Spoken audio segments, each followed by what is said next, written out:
So guys, si Wilbert Gonzalez Webb, yung nanutok ng baril, yung polis na yun ay talagang sinungaling at gumagawa na ng kwento.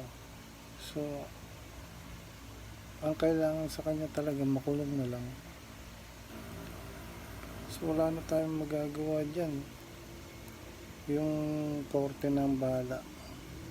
Basta importante makulong siya at magkaroon ng example para hindi na maulit-ulit yung ginawa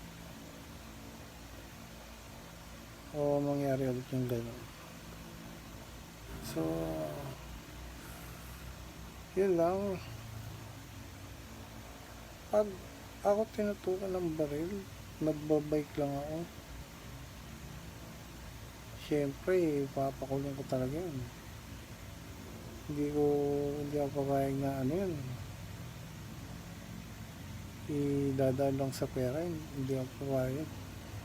So, ang tanga lang yung biker, kasi pinagbigyan niya pa yung matandang yun. So, ano nangyari? Buti na may video.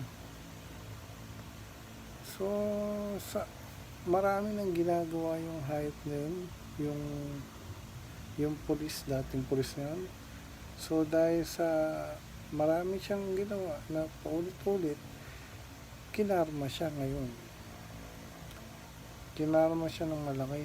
Matanda na siya, wala siyang trabaho, nawalan yung trabaho. So, dahil doon, magkakaproblema talaga siya ng malaki. Yun lang.